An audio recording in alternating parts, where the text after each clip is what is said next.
ఇప్పుడు చెప్తుంటాం వీళ్ళ అరుపులే నిజాలైతే వీళ్ళు గొంతు తెరవడమే నిజమైపోతే ఇప్పుడు టీడీపీ చేసే అబద్ధాలన్నీ కూడా గాల్లోంచి కల్పితాలు కూడా తీసి చేసేవన్నీ కూడా నిజాలే అనుకోవాల్సి వస్తుంది.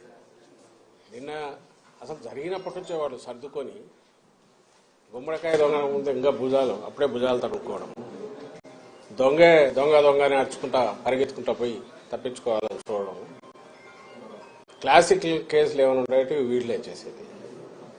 ఇప్పుడు ఈ డ్రగ్స్కు సంబంధించినంత వరకు వచ్చి పడింది అక్కడికి వైజాగ్లో ఒక భారీ సినిమా తరహాలో సినిమా ఫక్కీలో అది బయటకు వచ్చింది, పట్టుబడింది.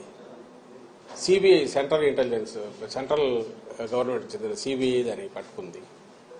ఓ పక్క అది జరుగుతుంటే అసలు వీళ్ళు పెట్టి వాళ్ళు చేస్తున్న ఆరోపణలు పైత్యం ఎక్కడికి పోతుందంటే, సరే సోషల్ మీడియాలో ఎవడో కింద లేయర్లలో ఉండేవాళ్ళు ఏదో చేస్తే ఉంటే పార్టీ అధ్యక్షుడు, ఆ పార్టీ వాళ్ళు పెట్టిన జాతీయ ప్రధాన కార్యదర్శి అతని కొడుకు లోకేష్ వాళ్ళు కూడా ట్వీట్లు పెట్టడం. అసలు చంద్రబాబు నాయుడు ఆయన ముఖ్యమంత్రిగా పనిచేశాడు రాష్ట్రానికి, ఇంతకుముందు చేశాడు, ఈ రాష్ట్రానికి మళ్ళీ కావాలని పగటికెళ్ళాలి అంటున్నాడు. అతని కొడుకు ఫ్యూచర్లో ఎప్పుడన్నా అయిపోతానేమో అతను పగటికెళ్ళాలి అంటున్నాడు. ఆ బుద్ధి అన్నా ఉండాలి, కొంత ఇంగితం ఉండాలి కదా. ఏం మాట్లాడుతున్నాము, ఏ స్థాయి వ్యక్తులము, మాట్లాడే ముందు మా స్థాయి కన్నా ఇది సరిపోతుందా, ఫ్యాక్ట్స్ ఏంటి, ఫ్యాక్ట్స్ లేదు మాట్లాడకూడదు అనే కనీస జ్ఞానం, కనీసం ఇంగితం అన్నా ఉండాలిగా. ఇప్పుడు దానికి రిప్లై మేము ఎక్స్ప్లెనేషన్ లాగా ఇచ్చుకోవాలి. ఇప్పుడు అలా జరిగిండేది ఒక అసలు నిజంగా అది దేశంలోకి వచ్చింటే భయంకరంగా ఉండేది. లక్కీగా ఇంటి రావడము పట్టుకోవడం అనేది ఒక పెద్ద రిలీఫ్ స్టేట్కే కాదు దేశానికి కూడా. అంత భారీ ఎత్తున వచ్చిందంటే అది ఎక్కడికి టార్గెట్ పెట్టుకున్నారో ఎవరు పెట్టుకున్నారో అని అనుకుంటే ఇప్పుడు వీళ్ళే అరిచే అరుపులు చూస్తుంటే వీళ్ళే ఉన్నారేమో అనిపిస్తుంది. అట్లాగా కంపెనీల్లో ఎవరున్నారని తెలిస్తే అంతా ఈ కుటుంబాల దగ్గరగా ఉండేవాళ్ళు, బంధువులు. సాక్షాత్తు ఈయన చంద్రబాబు నాయుడు వదిన, ఇప్పుడు BJP state president Purandeswari, NT Ramarao గారి కుమార్తె, ఆమె కొడుకు ఒక కంపెనీలో ఉన్నాడు. ఆమె వియ్యంకుడు ఆ కంపెనీలోనే పార్ట్నర్ అనుకున్నారు. వాళ్ళు ప్రమోట్ చేసిన కంపెనీనే తర్వాత డివైడ్ అయ్యింది, ఒక్కొక్కరు ఒక యాక్టివిటీ చూసుకుంటున్నారు. బయటకు వచ్చి మేము అటాక్ చేసి వీడు సంజయ్ శివాల్ వాళ్ళు టీడీపీ వాళ్ళు అట్లాంటి వాళ్ళు ఉల్టా ముందే అందుకొని హడావుడిగా రాత్రి నుంచి పొద్దున్న నుంచి ఉదరగొడుతున్నారు.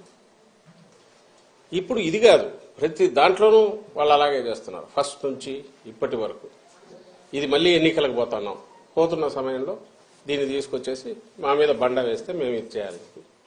ఇది ఖచ్చితంగా మేము అనుమానించేది. ఇది ఒక పెద్ద రిలీఫ్ దొరకడం అనేది. అదే గన ఊహించలేకపోతున్నాం. అది గన తప్పించుకొని బయటకు వచ్చింటే ఇది ఖచ్చితంగా టీడీపీకి సంబంధించిన నాయకుల రోల్ ఉందని గట్టిగా అనుమానిస్తున్నాం. మామూలుగా అయితే రిలీఫ్ ఫీల్ అయ్యేవాళ్ళం. అయితే వాళ్ళ ఉలికిపాటు చూస్తుంటే, వాళ్ళు దాన్ని తెచ్చి మా మీద వేయాలని చూస్తుంటే, ప్రభుత్వం మీద వేయాలని చూస్తుంటే, వైఎస్ఆర్ కాంగ్రెస్ పార్టీ మీద నింద వేయాలని చూస్తుంటే ఇప్పుడు అనిపిస్తుంది వీళ్ళు తప్పించుకోవడానికే మా మీద నింద వేస్తున్నారని. దీని వెనక ఖచ్చితంగా చంద్రబాబు నాయుడు, ఆయన కొడుకు, ఆయన వదిన పురంధేశ్వరి, వాళ్లకు సంబంధించిన వాళ్ళు, ఆ గ్యాంగ్ ఎవరో ఉన్నారనేది గట్టిగా అనుమానిస్తున్నాం. ఆ మేరకు కన్సర్న్డ్ ఏజెన్సీస్ కూడా మేము పిటిషన్లు పెడుతున్నాం. ఐ థింక్ సిబిఐ యాంగిల్లో కూడా చూడాలని మేము భావిస్తున్నాం. సార్ అంటే ఈ రోజు డ్రగ్ కేసు టెస్ట్ కేసు చూస్తా ఉంటే టీడీపీ వాళ్ళతో లింక్ అప్ అయిన ఫోటోలన్నీ కూడా బయటకు వచ్చినాయి. మొన్నేమో పవన్ కళ్యాణ్ ఆంధ్రప్రదేశ్ ని డ్రగ్ క్యాపిటల్ గా మార్చేసిన ఆయన వీళ్ళు గ్రౌండ్ ప్రిపేర్ చేసుకుంటున్నారు. మీరు గమనిస్తే డ్రగ్ రిలేటెడ్ గంజాయి మన స్టేట్ లో అంటే గంజాయి మెయిన్, దాని మీదనే ఉండేవాళ్ళు. ఇంతకుముందు టోకెన్ గా ఎప్పుడన్నా జరిగేవి, నామకా వస్తే దాడులు జరుగుతుండేవి, తగలబెట్టేవాళ్ళు. మీరు గమనిస్తే ఉమ్మడి స్టేట్ లో అట్లాగే ఉండేది. అలా ఇంకా టీడీపీ హయాంలో అయితే అది మామూలు మన పంట మాదిరి పండించినారు. అప్పట్లో టీడీపీ నాయకులే ఒకరి మీద ఒకరు అలిగేషన్స్ కూడా చేసుకున్నారు. ఉత్తరాంధ్రలో వాళ్ళ కన్సర్న్లోనే జరుగుతుంది. 100 కోట్లు సంపాదిస్తున్నారు, 1000 కోట్లు సంపాదిస్తున్నారని చూస్తున్నట్టు చంద్రబాబు నాయుడు కూడా వదిలేస్తున్నారు. ఈ మా గవర్నమెంట్ వచ్చాక, జగన్మోహన్ రెడ్డి గారి గవర్నమెంట్ వచ్చాకనే నాట్ ఓన్లీ ఆ సాగును ధ్వంసం చేయడమే కాకుండా ప్రత్యామ్నాయ జీవనోపాధి కూడా కల్పించి అట్రాక్టివ్, ఆకర్షణీయమైంది. ఎందుకంటే దాంట్లో వచ్చే తక్కువ కష్టానికి ఎక్కువ ఫలితం వస్తుంది కాబట్టి దానికే అలవాటు పడి ఇంకా వేరే వైపు చూడని అటు ఆ ప్రాంతం ప్రజలందరికీ కూడా, అందులో సరిహద్దు ప్రాంతంలో ఉండే వాళ్ళందరికీ ప్రత్యామ్నాయ పంటలు చూపించింది మా ప్రభుత్వం. దానికోసం సెంట్రల్ గవర్నమెంట్ కూడా, హోమ్ డిపార్ట్మెంట్ కూడా ప్రైజ్ చేసింది. ఏపీ నెంబర్ 1 నిలబడింది. ఏది ఈ ఆపరేషన్ పరివర్తనని, ఆపరేషన్ నవోదయం అని. ఎవరైతే ఈ సాగు మీద డిపెండ్ అయిన ప్రజలు కానీ, బార్డర్ వీళ్ళు కానీ దానికి అలవాటు పడిన వాళ్ళను దాని నుంచి మళ్లించడంలో ఏపీ నెంబర్ 1 అనేది నిలబడింది. దానికోసం ఎస్సీబీ అదే పని మీద ఉంది. ఎస్సీబీ పెట్టిన తర్వాత 11,000 12,000 ఎకరాల్లో సాగును ధ్వంసం చేశారు. అంతటితో మళ్లీ వాళ్ళు దాని వైపు పోకుండా different crops, alternative crops, remunerative crops ను అక్కడ ప్రమోట్ చేసి వాళ్లకు జీవనోపాధి కల్పించి అది కన్సిస్టెంట్ గా నడుస్తుంది. ఉక్కుపాదం అంటే రియల్ సెన్స్ లో మోపడమే కాకుండా ఆ ప్రజలు మళ్లీ సర్వైవ్ అయి బాగా ఎదగడానికి అవసరమైన ఏర్పాట్లు కూడా చేసింది ఈ ప్రభుత్వం. అలాగే ఈ కంపెనీ ఏది చెప్తున్నారో ఆ కంపెనీ తప్పుడు పనులు చేస్తే యాక్షన్ తీసుకుంది ఈ ప్రభుత్వం, మా జగన్మోహన్ రెడ్డి గారి ప్రభుత్వం, వైఎస్ఆర్సీపీ ప్రభుత్వం. ఇప్పుడు ఇంపోర్ట్ చేసుకున్నారు, డ్రగ్ ఇంపోర్ట్ చేసుకున్నారు, డ్రగ్స్ దొరికి ఆయన కంటైనర్కి సంబంధించిన కంపెనీ. ఇటు చూసేది ఈ వైపు నుంచి డ్రగ్స్ ను వాడకాన్ని తగ్గించడానికో, గంజాయి సాగును అసలు ఎరాడికేట్ చేయడము, వాళ్ళు మళ్లీ ఆ వైపు చూడనవసరం లేకుండా రెమ్యూనరేటివ్ ఆల్టర్నేటివ్ ఇది మన క్రాప్స్ వాటిని వాళ్ళకి అలవాటు చేయడము, ఇది జరిగి కన్సిస్టెంట్ గా పోతుంది. ఎవ్రీబడికి మీరు మీడియా కూడా కవర్ చూడొచ్చు, పోయి వస్తున్నాయి కదా స్టోరీస్. బార్డర్ లో కట్టుదిట్టం చేశారు, స్పెషల్ ఏజెన్సీని పెడితే దాన్ని నువ్వు ఎలాగూ ప్రైజ్ చేయలేవు, నీ వల్ల కాలే. 14-19 మధ్య నువ్వు దాన్ని అసలు గంజాయి సాగు 3 పూలు 6 కాయలుగా నువ్వు నువ్వు చేసావు, చంద్రబాబు నాయుడు చేశాడు. ఈ రోజు దాన్ని ఎరాడికేట్ చేసిన మా మీద, నేను ఇంతకుముందు అన్నట్టు దొంగ అన్నట్టు మా మీద నిందలు వేసే ప్రయత్నం చేస్తున్నారు. ప్రతి దాంట్లో ఇదే పని చేస్తున్నారు. ఈ రోజు ఎన్నికల సమయంలో కూడా మాట్లాడడానికి ఏం లేక, చెప్పడానికి 1,00,000 ఉంటాయి. ఎన్నికలు వస్తే మేమేం చేస్తామో మీరేం చేయలేదు చెప్పాలా, లేదా మేము గతంలో ఏం చేశామో వాళ్ళు చెప్పాలా, లేదా రేపు దాని మీద ఆధారపడి రేపు ఇది చేస్తామని చెప్పుకోవాలి. ఇది లేదు కాబట్టి ఈ తప్పుడు నిందలు ఈ పర్టికులర్ కేసులో అయితే వాళ్ళు తప్పించుకోవడానికి మా మీద బండలు వేస్తున్నారనేది మేము భావిస్తున్నాం. అందుకే ఆ కన్సర్న్ ఏజెన్సీకి ప్రెస్ కౌన్సిల్ కూడా కంప్లైంట్ పంపుతున్నాం. ఈనాడు, ఆంధ్రజ్యోతి వాళ్ళ తప్పుడు రాతలు, ఆ ఛానల్స్ వాటన్నిటి మీద కూడా లెటర్సీ. అయితే ఇది కన్సిస్టెంట్ గా ఈ తప్పుడు ప్రచారం, అబద్దాలు రిపీటెడ్ గా మాట్లాడడం అనేది టీడీపీకి అలవాటైంది. రాష్ట్ర ప్రజలు గమనించాలి. లోకేష్ కూడా ట్వీట్ చేశారు సార్ మార్నింగ్, బ్రెజిల్లో అవినీతి జరుగుతుంది, దానికి వైసీపీ ముఖ్య నేత కుటుంబ సభ్యుల ప్రమేయం ఉందనే విషయం నేను గతంలోనే చెప్పాను, ఇప్పుడు రుజువైందని ఒక ట్వీట్ కూడా చేశారు. వీడియో కూడా ట్వీట్ చేశారు. ఎల్లో మీడియా చౌకబారు ఏదన్నా థర్డ్ రేట్ కూడా కాదు, అంతకంటే హీనమైన స్థాయి ఎవడన్నా ఉన్నాడంటే అతనే లోకేష్ అనుకుంటా. లేకపోతే దేనికి ట్వీట్ చేస్తున్నాడో తెలియదు, అసలు ఎందుకు చేస్తున్నాడో తెలియదు. ఏమన్నా మోకాలకు బట్టతలకు సంబంధం ఉందా? బ్రెజిల్ ఎక్కడో దాంట్లో దేశం ఉందంటే ఎప్పుడో సాయిరెడ్డి ఏదో అక్కడ బ్రెజిల్ ప్రెసిడెంట్ గురించి ఇచ్చేసాడని, ఇంటర్నేషనల్ దీంట్లో ఎక్కడైనా గ్యాదరింగ్ లో కలిసి ఉంటారేమో తెలియదు, ఏదో ఉంటే అతను చెప్తాడు. కానీ ఈ రోజు జరిగిన దాంట్లో, ఈ కంటైనర్ లో వచ్చిన దాంట్లో దొరికిన దానికి సంబంధించి ఎవరు దీని వెనక ఎవరెవరు ఉండే అవకాశం ఉంది, ఆ కంపెనీ కాన్షియస్ గా చేసిందా అనేది తేలాల్సి ఉంటే అప్పుడు సహజంగానే కంపెనీ ఎవరిది అనేది చూస్తారు. అది చూస్తే సహజంగా మొత్తం ఎవరు అనేది కనపడుతోంది. దగ్గరి బంధువులు, కుటుంబ సభ్యులు, లేదా వీళ్లతో కలిసి ఎప్పుడు తిరిగినట్టు ఆ ఫోటోలు అన్ని బయటకు వచ్చాయి. ఈ గ్రూప్ తో, ఈవెన్ చంద్రబాబు నాయుడుతో ఉండేవాళ్ళు ఆయనతో ఉన్నారు. ఆ గ్రూప్ కు సంబంధించిన వాళ్ళు ఎవరు రెగ్యులర్ గా కలుస్తారో వాళ్లే ఆ కంపెనీల్లో ఉన్నారు. ఇది సహజంగానే వాళ్ళ మీదకే పడుతుంది. పడడానికి కూడా అవకాశం ఎందుకుంది? అలాంటి ఆలోచనలు చేసే లక్షణం కూడా చంద్రబాబు నాయుడుకు ఉంది కాబట్టి, తప్పుడు దారిలో ఎట్లా అధికారంలోకి రావాలని చూస్తాడు కాబట్టి వాళ్ళ మీదకే వస్తుందనే దాన్ని ప్రియంప్ట్ చేయడానికి ఉల్టా మా మీద దాడి చేస్తున్నారు. లోకేష్ చేసినా, చంద్రబాబు నాయుడు చేసినా అదే ఉద్దేశంతో చేస్తున్నారు. ఆ స్థాయి, నిజంగా ఆ స్థాయికి రావాలనుకున్న వాళ్ళు చేయకూడని పని చేస్తున్నారు. వాళ్ళు అంటే వాళ్ళకి ఈ జన్మలో ఈ రాష్ట్రంలో ప్రజల అవకాశం ఇవ్వలేదని తెలిసిన తర్వాత వచ్చే డెస్పరేషన్ లోనే ఇలాంటి కామెంట్స్ చేస్తున్నారని మేము అనుకుంటాం. సార్ అంటే వైసీపీ ఓడిపోతున్నాం అని అర్థమైంది, అందుకనే ఆఖరి నిమిషంలో ఈ చీకటి మాఫియాలు రెచ్చిపోతున్నాయి లోకేష్ అంటున్నారు. ఇది ఏం చెప్పాలి, మేమేమో పాజిటివ్ అజెండాతో పోతున్నాం.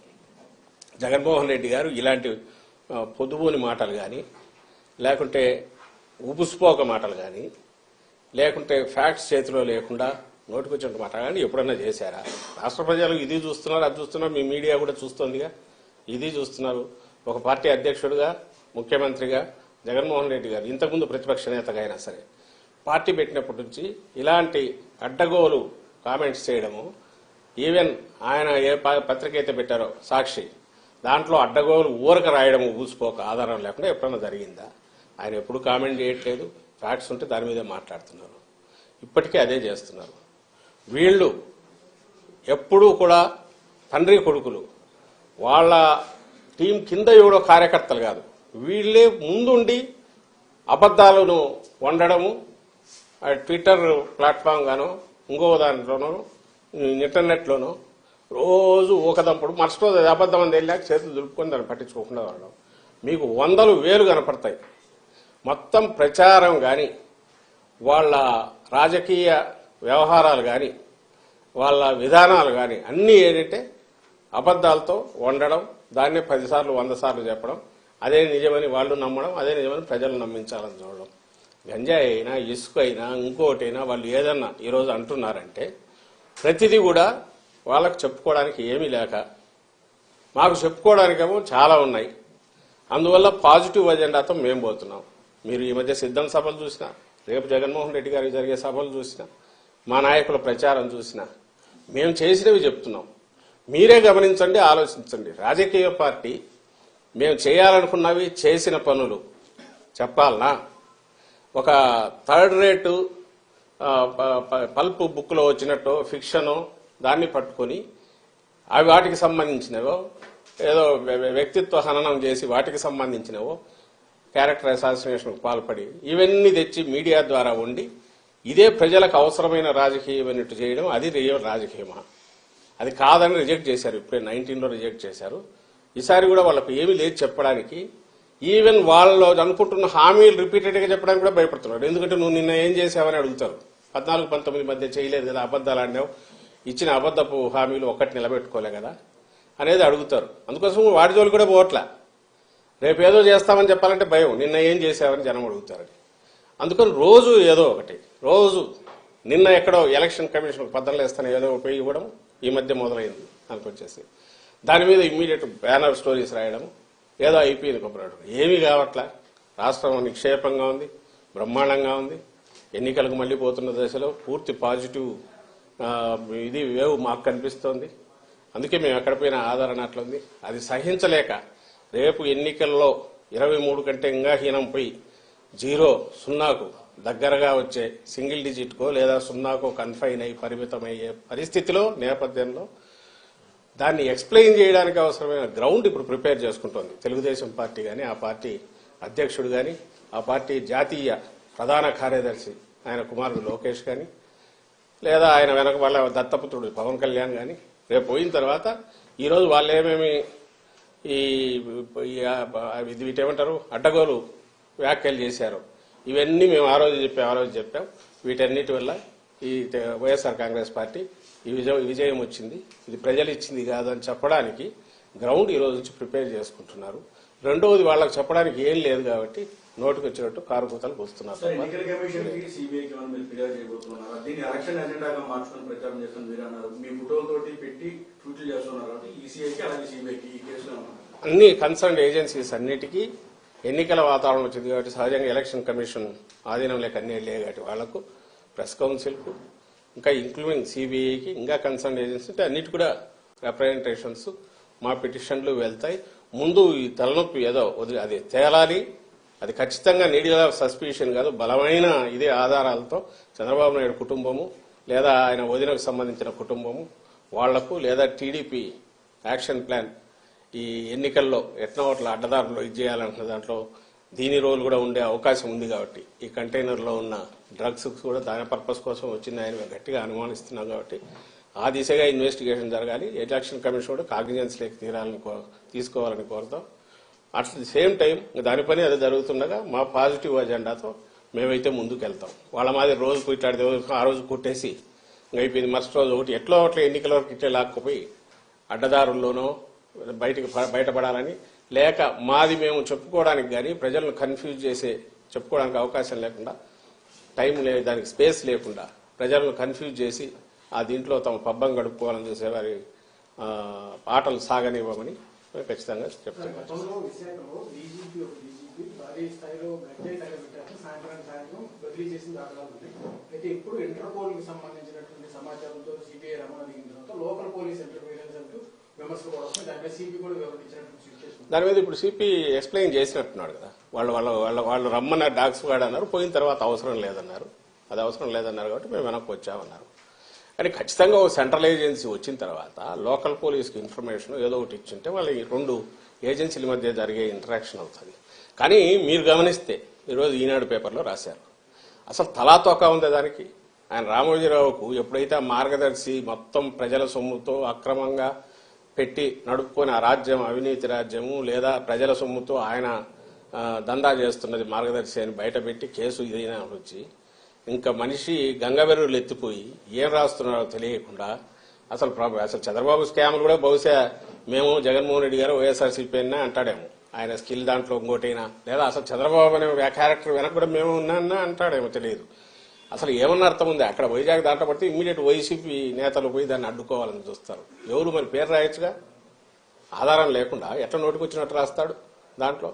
అలాగే పోలీసులు వెళ్లి అడ్డం పడినారని ఎక్కడో రాయొచ్చుగా, దానికి ఎక్స్ప్లెయిన్ చేశారు కదా. ఇప్పుడు ఇది ఒక agency police, AP police it has its own ఇది ఉంది. అలాగే సెంట్రల్ ఏజెన్సీకి ఉన్న వాళ్ళ హక్కులు, వాళ్ళ అధికారాలు వాళ్ళ ఉన్నాయి.